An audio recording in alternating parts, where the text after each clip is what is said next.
On va pouvoir passer tout de suite à la seconde partie de cette émission qui s'appelle Pire ou meilleur.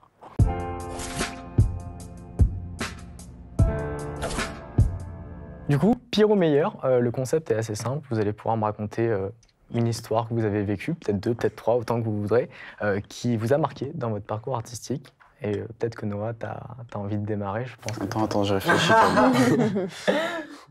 Bah alors ouais, de base, j'étais censé être là il y a 2 semaines, c'est ça? En gros, j'ai un pote dans ma classe à Sup de Pub, il s'appelle Mathis, RPZ, il est chaud à la checker ce qu'il fait aussi. Et Mathis Routier.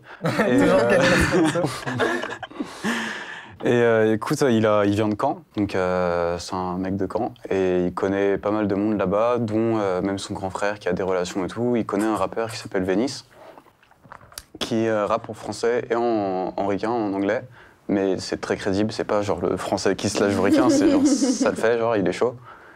Et il avait un son, et il se trouve que ce mec, il est basketteur, et qu'il y a une grosse communauté de basketteurs à Caen. Genre, c'est vraiment des bons basketteurs, et ils ont un gros stade, le Palais des Sports de Caen, du coup. Et je sais pas trop comment, d'ailleurs, mais on a eu accès à ce stade pour le clip. Et du coup, on a basé tout le scénario du clip sur le fait d'avoir un énorme stade et plein de figurants qui sont soit des pros, soit des espoirs, soit des gars qui savent vraiment jouer, quoi. Et du coup, je suis parti 2 jours à Caen, un week-end. On est allé manger au grec d'Orelsan, je sais plus comment il s'appelle. Il a fait ça trop... Exactement ça. Incroyable. Et puis, bon, on a tourné là-bas, du coup. On a fait tout un scénario, grosse prod, plein de figurants. C'était super. Tout s'est bien passé, il n'y a pas eu de Tout s'est bien passé. Du coup, désolé de t'avoir lâché il y a 2 semaines. C'était pour la bonne cause, exactement. Hugo, tu as eu une bad news, je me souviens, il y a quelques mois. Est-ce que tu sais à quoi je fais allusion ou pas? Tu parles d'Elodie Pou? Alors non, oui, tu as aussi eu cette galère. Il lâche des dossiers. Oui, c'est vrai que tu fais de la caricature aussi, mais c'est pas de ça que j'évoquais. T'as pas perdu... Ah si, oui. Je suis sensible à ce qu'il peut. C'est Apple, oh là là. Qu'est-ce qui s'est passé? Ben en fait, j'ai reçu un iPad il y a 1 an. Ou non, je crois un peu plus quand même. Enfin bref, c'était à Noël. Et, qui est ton outil de travail du coup? Mon outil de travail avec lequel je dessine. J'anime aussi des fois dessus. Donc il y avait pas mal de trucs. Et le truc, c'est que en fait, genre j'enregistre plein d'images et tout quand je dessine, plein de rêves, plein de trucs. Je fais des vidéos avec, je fais des animes. Donc il y a plein de dossiers dedans. Et en fait, juste mon iPad s'est pas rallumé un jour. Et j'avais aucune sauvegarde, genre. Le drame. Et j'ai perdu genre 1 an de travail. Et 1 an, vraiment, je bosse beaucoup. Et je travaille beaucoup. J'ai fait plein de dessins aussi que... Enfin, il y avait des trucs que je les avais mis dans des drives des fois où je les poste sur Instagram. Donc j'ai vite fait une petite image en mauvaise qualité. On connaît. Mais il y avait... T'as pas un disque dur sur lequel tu... Non, ça fait un moment là, il faut que j'en achète un. Et même là, je l'ai pas encore fait. Aïe. Mais j'ai acheté... Non, parce que du coup, j'ai payé, tu sais, je crois que tu payes 1 euro par mois maintenant. Ouais, c'est ça, pour avoir 50 avoir émo, un peu plus. Ouais, du coup, j'ai pris ça juste en garantie avant de prendre un disque dur. Parce que je me suis dit, là, je le sens. Là, je commence à avoir pas mal de trucs. Et il me redit les mêmes phrases. Enfin, ils ont juste dû réinitialiser mon iPad, en fait. Et j'ai tout perdu. Il y avait des projets en cours et tout. Et comment t'as vécu? T'as réussi, du coup, à refaire ce que t'as perdu? Comment ça se passe? T'as rien pu récupérer? Bah, si, il y avait des petits trucs, des fois, genre j'avais fait des petits screen caps, des fois que j'envoyais à mes potes en mode « Ah, regarde, je bosse sur un nouveau projet et tout » parce qu'on se partage ce qu'on fait. Et du coup, mais vraiment, non. T'as pas pu aller à Apple en pleurant avec ta tablette? J'y suis allé en pleurant et tout. D'ailleurs, j'étais à Genève au moment où c'est arrivé. Et ouais, si, je suis arrivé à Apple et tout, je suis en mode bon, bah, ma tablette est morte, quoi.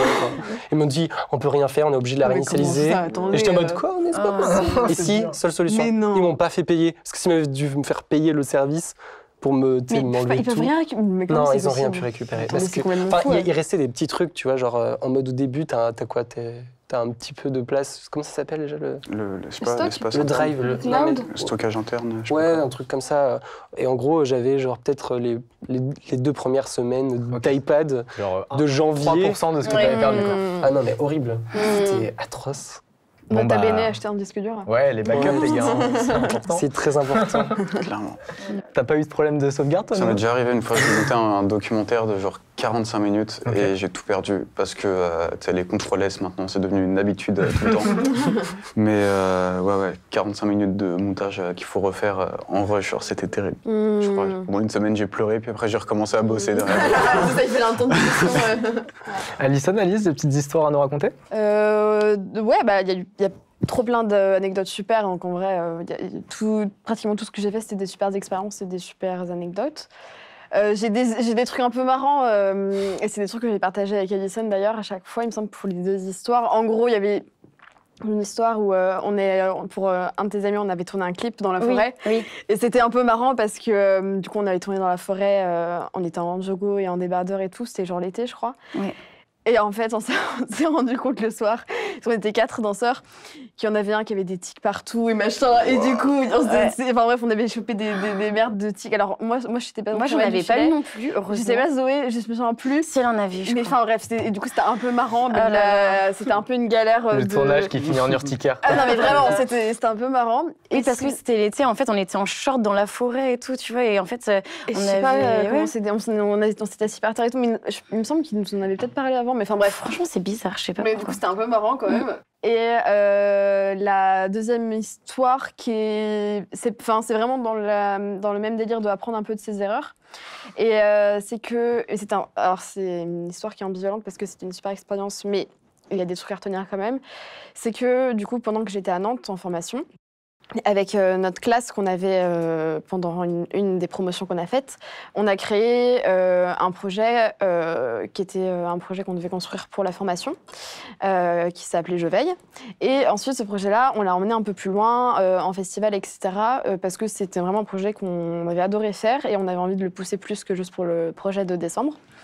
Et du coup, c'était vraiment super chouette parce qu'on a travaillé avec plein de gens, on a rencontré plein de gens comme ça, c'était super. Et il y a un moment donné où on a répondu à un appel à projet à Angers qui proposait du coup un peu scène ouverte Ok. pour artistes émergents, voilà. Et du coup, nous, on était allés au préalable avec Camille, une copine à nous, toutes les 3, rencontrer le type qui organisait tout ça pour justement... Créer le premier lien. et puis voir un peu même... Et alors c'était bizarre parce que tout de suite il nous avait parlé aussi un peu des droits par rapport à la SACD, tout ça, des bails comme ça, que nous on connaissait mais un peu de loin. Mais du coup on l'avait senti assez pro et machin et on avait eu un putain bon feeling. Ouais, ça va. Hein. Et puis en fait quand on est retourné pour faire la représentation, donc la représentation s'est bien passée, entre le groupe ça s'est super bien passé, ça nous a vachement fédérés et puis c'était une très bonne expérience. Mais par contre ce qui était un peu marrant, comme c'était le projet, c'était vraiment une scène ouverte avec différents artistes, il y avait pas énormément de danse, c'était beaucoup plus musique, etc. Ok. Ouais, Slam, on machin. était les seuls en danse. Ouais, c'est ça. Et en fait, on s'est rendu compte pendant cette bien. soirée-là qu'il y avait des gens qui avaient été payés pour faire ça Ah. et d'autres pas. Et Parlons qui argent. s'étaient bien... C'était pas notre cas, du coup, on n'était pas payés. Ouais, nous, on n'était pas payés et qui s'étaient bien cachés de nous le dire, alors qu'on avait justement un peu, on était venus un peu en avant, enfin, quelques semaines avant pour justement... Savoir les modalités, si peut-être vous pourriez être rémunéré, quoi. Ouais, et alors je sais même pas si on avait abordé la question parce que nous, à l'époque, ça nous était pas trop venu à Mais en l'esprit. fait, on faisait pour pas nous, ça pour une ça. scène ouverte, c'était vraiment un plateau mis à Ouais. disposition sur lequel on peut vraiment Bien sûr. montrer notre création. Puis on en Mais avait du coup- fait beaucoup de scènes ouvertes, Du coup, donc pour on nous, avait l'habitude... il n'y avait même pas de question d'argent possible. Et de découvrir qu'il y avait des gens qui avaient été payés dans une scène ouverte, pour nous, c'était genre, mais c'est hyper bizarre. Et C'était un peu. Puis en plus, pendant toute cette soirée-là, on s'était un peu pris le chou avec le mec qui organisait ça parce que je sais pas, enfin, il était assez antipathique et je sais pas, il y avait un truc qui passait pas trop dans la façon dont il gérait le filage de la soirée. Enfin, je sais pas, il y avait il y avait un truc qui s'installait pas hyper bien. Ok. On se sentait pas trop entre nous. Et donc, quand vous avez appris que certains étaient payés et pas vous, On avait déjà dansé nous à ce ok, moment-là. vous avez réagi comment? Vous avez fait quoi? Alors on était un groupe de quoi? On était 15 peut-être Ouais. dans notre Je pense qu'on promo. on a juste râlé et on n'a rien dit. Enfin, on a râlé entre ouais. nous, on a fait ouais, c'est dégueulasse, mais on n'a pas été le. Ouais, il me semble qu'on n'est pas allé on n'est réclamer pas parce allé que dire. c'est pas lui qui nous l'a dit qu'il avait payé les gens, on l'a un peu pris un soum-soum, je sais même plus trop comment on l'a pris, mais enfin voilà. Et de toute façon, voilà, on rentrait le soir même, enfin on avait... c'était, en fait, de toute façon, on faisait pas ça pour l'argent, en fait, si tu veux, le but c'était pas de réclamer de l'argent. Bien sûr, mais c'est juste le Mais principe. c'est juste sur le des- principe. Mais pour moi, là, c'est un truc qu'on va forcément revenir dessus, je pense, tout à l'heure. Mais c'était juste de se dire qu'il y a une hiérarchisation qui s'est faite, forcément. par conséquent, une priorisation et que en fait ce qui était un peu frustrant, c'est que lui il s'était vendu comme quelqu'un d'hyper transparent, hyper démago, machin. Et en fait, pas tant que ça. Pas du tout. Ouais. Et c'était juste, c'est déjà ce qu'on avait un peu commencé un peu à avoir un truc un peu conflictuel qui s'installait. C'était juste un peu le truc de trop, mais qui nous avait fait nous rendre compte que c'était pas grave parce qu'on venait pas pour l'argent, mais par contre, nota bene pour les prochaines fois, de voir qu'est-ce qu'on peut faire avec ça, sachant que même si nous on n'avait pas été, parce qu'on avait fait tout un plan feu et tout machin. On s'était vraiment pris le chou pour avoir un truc bien, pour être hyper pro, arriver avec un plan feu, avec un timing et tout machin, pour être hyper carré, parce qu'on voulait être le plus carré possible. Et aussi par respect pour l'équipe régie avec qui on est beaucoup amené à travailler quand on danse, et donc on sait comment c'est galère.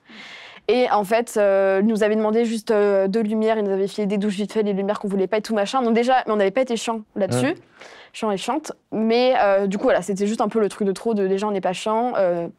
Notre corps, c'est un investissement. Évidemment, on n'est pas défrayé pour venir. Enfin, voilà. Donc, à un moment donné, il s'agirait d'être juste transparent. Alors, en fait. Social Feed, on est défrayé pour venir.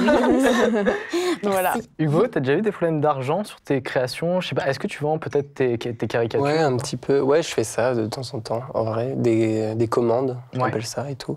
Et des fois, j'ai des bonnes anecdotes. Des fois, les gens ont un peu du mal des fois à payer pour du dessin. Ok. Ils se disent... Pour de la danse aussi, t'inquiète. je me dis, l'art en général, je pense. Donc, ouais, Parce que en plus, donc tu fais de la caricature, c'est une passion perso, ça s'est intégré à travers tes cours ou... Depuis que j'étais tout petit. Parce que j'adorais dessiner les gens. Je me rappelle au dernier tournage qu'on a fait, on est allé prendre un verre tous ensemble après, et j'ai eu le droit à ma belle caricature avec tous mes défauts. Mais l'exercice est super cool parce que ça permet d'avoir une forme d'introspection en passant par le regard de la personne qui caricature. C'est assez intéressant. Et donc tu as des gens qui te payent pour avoir des caricatures? Il y a des gens qui me payent, ouais, pour ça.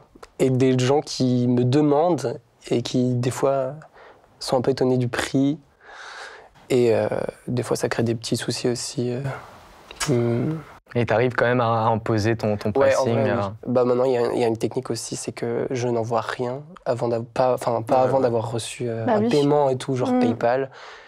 Des fois, genre, tu peux envoyer éventuellement un petit aperçu très rapide. Avec un filigrane, sinon. Ouais, mais même pas, genre même juste le croquis, tu vois, genre un truc de 2 secondes un peu flou, juste pour qu'ils aient l'intention. Parce que j'ai plein de potes à qui c'est arrivé, tu vois, ils envoient le truc, le personnel screen, et puis ensuite t'as plus de nouvelles, et puis... Après, ils vont imprimer ça en dégueu, là. Ouais. Nono, t'as déjà eu des problèmes de paiement? Ouais, justement, par rapport à ça, encore une fois, avec Jérém. Je vais pas parler du nom de la boîte parce que j'aimerais bien rebosser avec eux un peu. Voilà, mais du coup, on avait déjà bossé avec eux. C'est une boîte qui fait de la post-production sur des projets de pub dans la mode, dans le luxe et tout. Donc vraiment, on parle de bail de Jacquemus, de bail de Louis Vuitton, des contrats où il y a de la thune en jeu, tu vois. Et donc, on avait fait 2-3 projets avec eux qui s'étaient bien passés. On avait été payés et tout, il n'y avait pas de problème. Et sauf qu'il y avait une nouvelle personne avec qui on n'avait pas été encore en relation directe, mais qui appartenait à la boîte. Donc nous, on est 2 jeunes freelances, on voit ça, on se dit encore un contrat avec cette boîte, c'est bénéf de ouf, on va se faire un peu de blé. Mais c'est vrai que tu fais ça pour l'argent. En fait, évidemment. Toujours.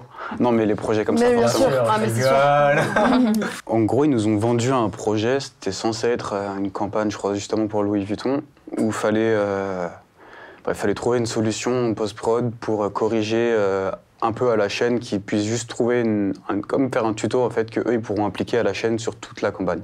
Et il fallait juste chercher juste du coup ce petit tuto, quelle technique était la plus facile et la plus adaptée pour ensuite la reproduire à grande échelle. Et on était en séminaire avec le Rude Boys Crew. On était genre 4 jours là-bas. On avait autre chose à foutre que de bosser sur ça, mais c'était important pour nous. Et ils nous l'ont dit, il le faut absolument en urgence. Genre, ils nous ont dit ça vendredi soir, il le fallait pour lundi. Classique. On a pris facilement 13 heures sur toute même plus, je pense 15-20 heures sur tout le séjour, à se tuer sur ça, à trouver un truc qui marchait. C'était peut-être pas la meilleure solution, tu vois, on était quand même à un niveau assez jeune, on n'avait jamais vraiment fait de la grosse post-prod. Décarcassé pour répondre au brief, quoi. On s'est tué pour ça avec Jérém, et on leur a fait le rendu en temps et en heure. Et en fait, on est allé les voir directement à l'agence, et le mec, en fait, il nous a fait comprendre qu'en fait, il nous avait fait bosser sur un appel d'offres, sans nous dire que c'était un appel d'offres. Ils nous ont vendu ça comme un contrat de free, quoi. Et l'erreur du coup qu'on a faite, c'est qu'on n'a pas fait de devis, on n'a pas essayé de signer de trucs avant de faire le boulot. Pour nous, on se disait, ok, Louis Vuitton, argent, facile, carré, on va le faire. Et du coup, ils t'ont pas payé on arrive, le mec, il nous dit, bon, bah, s'y met un peu, tu sais, il nous prend de haut, il fait l'ancien, il nous dit, ouais, bon, déjà, là et tout, il y a des trucs, c'est cool et tout, mais voyez peut-être plus de ces effets-là, essayez d'aller chercher d'autres techniques, renseignez-vous et tout. Et merci, au revoir, bonne soirée. Et ils nous disent surtout que derrière, après, ils ont retrouvé des. En fait, ils ont envoyé ce même brief à plein de gens. Sauf qu'on ne savait pas que c'était un appel d'offres, ils sont censés prévenir, quoi. Bah, oui. Tu bosses tout un week-end en urgence, et derrière, on te dit, bon, merci, vous avez tenté, mais on va faire une autre technique, ou je sais pas quoi. Bref, toujours en avant, vous. Contractualisez.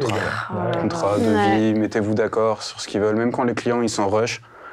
Qui vous disent qu'il y a une pression, une urgence, et que c'est des gros clients, et que c'est des grosses boîtes. Faut pas avoir peur des grosses marques ou des grosses boîtes ou quoi. Faut juste. Souvent, c'est avec les grosses marques. C'est ce qu'on évoquait avec Roxane Pilet, que tu as croisé, Hugo, sur l'épisode pilote. C'est que souvent, c'est avec les grosses marques qu'il y a le plus de galères. Mais c'est normal, ils sont tout le temps dans le rush absolu. Genre, ils savent même pas avec qui ils sous-traitent. T'as un côté un peu d'idolation qui fait que tu vas moins te permettre et tu vas supposer que c'est carré. C'est ça. Et en fait, en un sens, vu que c'est des plus grosses machines, souvent, il y a moins de marques de respect, entre guillemets, qu'on peut avoir dans après, en plus, c'était même pas vraiment directement avec la marque, tu vois. C'est une boîte qui a un qui en plus est qui sous-traite à d'autres freelances. Ouais. Et du coup, nous, on sait même pas à qui on parle, on sait pas qu'est-ce que c'est la campagne ou quoi. Juste, on pose un brief. Toi, tu vois un brief, tu te dis, vas-y, c'est mon boulot de faire ça, je vais te payer derrière. Et au final, c'est un exercice de cours. Genre, à un moment, il faut nous le dire. Ouais. Manque de respect. Je vous propose qu'on passe à la prochaine partie de cette émission.